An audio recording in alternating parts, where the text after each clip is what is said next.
So why is it that yesterday there were hundreds of students roaming around Oxford in funny clothing? If you follow me on Twitter, you'll know that the event that entails wearing this funny clothing is Matriculation. Now Matriculation comes from the word matricula, which means little list. So this is when you register as an actual member of the university. Until now, freshers were just members of their college. To enroll in the university, it involves dressing up in subfusk, which is the fancy dress that I mentioned earlier, and subfusk literally means under darkness. If you're a guy, subfusk involves wearing a lounge suit with a white bow tie and your gown on top, along with carrying your fancy academic scholar's hat. And if you're a girl, it involves wearing a black ribbon that you tie around your blouse that you wear and your black skirt, and then you also wear your gown on top and carry your hat. So on the Saturday of first week, everybody who is a fresher descends upon the Sheldonian Theatre in their fancy clothing to be read out some Latin and to become official members of the university. And that's what all of the freshers were doing yesterday. Or in other words, every single fresher becomes a tourist attraction and everybody wants their photo. So yeah, congratulations to all those freshers who have now successfully matriculated, and welcome to the University of Oxford.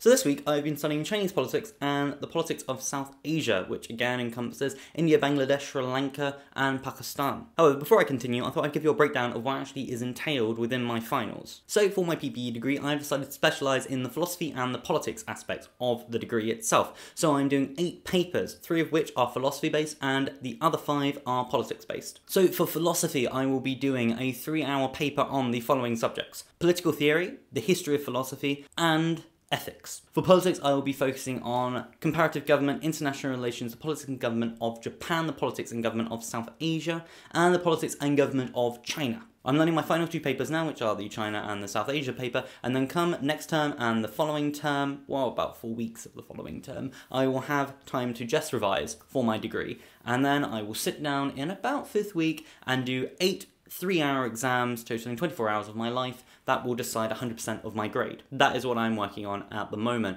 And going by the fact that last week's 225 days, that means this week there's 218 days left until my finals, or the approximation of when I think my finals are. So in the vein of studying for finals, I will tell you briefly what I was working on this week. So in my China module, I was studying the rise of Mao and also his involvement in the Great Leap Forward and the Cultural Revolution, to just give me some context to what we'll be studying later on in the 1970s of the Chinese political system. What I found most striking about this was when I was reading all the works that Mao wrote in the 1920s, for instance, New Democracy, it's very inspiring. He did have some good ideas. He stole some of those ideas from other people and then adapted them into his own little theory that was very fluid and moved around and changed depending on what he actually wanted to achieve. But just reading it, I was kind of convinced. But then you come to the stage where the Great Leap Forward happens in 1958 to 1961, where Mao wants to increase the production of heavy industries and light industries, so he ends up basically bringing together all of the different farmlands, taking the land back that he gave to the people, and then pushing and pushing and pushing so production will skyrocket, and getting people who are in charge of these peasants to force them to do production that isn't suitable for the land that they're on, isn't in line with the specialities of these particular peasants, and he ends up collapsing numerous different rural incomes and economies purely because of incompetence. To give you an example of how tragic this was, tens of millions of peasants died from starvation. There's a documentary which can sum up what the Great Leap Forward was like in terms of the tragic aspect of it, not necessarily an accurate political depiction of what the different influential powers were that caused this to happen. You have to do quite a bit of reading to actually enter that debate, but it gives you one side of things. Basically, it blames everything on Mao and the leadership. But I will put the documentary down in the description. It's not very long, it's like an hour, and it's actually on the recommended reading list or watching list of the Oxford curriculum for this particular paper, so it's credible, and I hope you guys enjoy it if you'd like some insight into that. And then we studied the Cultural Revolution, which of course had even more tragic episodes happening for the people of China. How you guys have suffered. By the way, someone said make the video longer, so I thought I'd talk a bit more. The other thing I've been studying this week is India, specifically the third electoral system in 1989, after it had established itself as an independent country, after freeing itself from British colonization as part of the British Empire in 1947. I never realised how fascinating India was as a state. Imagine trying to rule a country that is a democracy in which you have to take into account all the different opinions of the people to come up to some sort of effective piece of policy.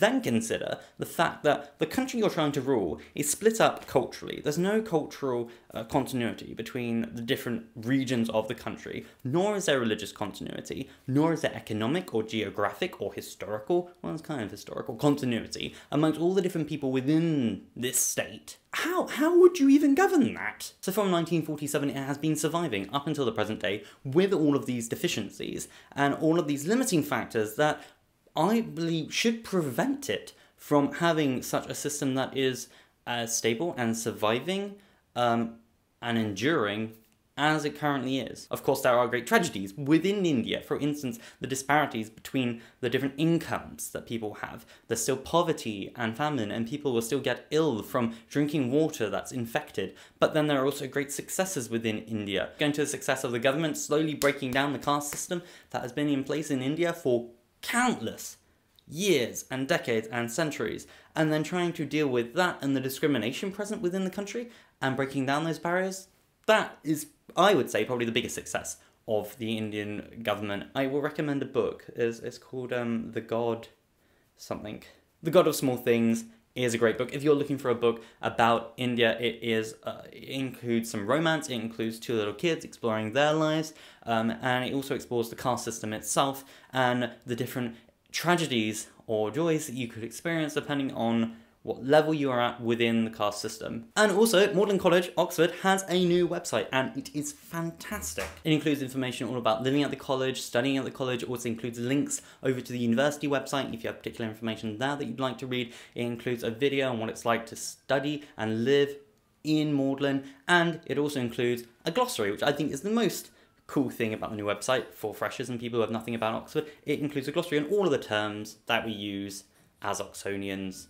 So if you'd like to brush up, or just try to figure out what I'm actually talking about when I say Michaelmas, Hilary, Trinity, Subfusk, tutorials, or fellows, or demi-ships, that's the place for you. Oh, and I hope everyone had a happy Eid. Official policy. Oh my god, my battery's gonna run out. Bye.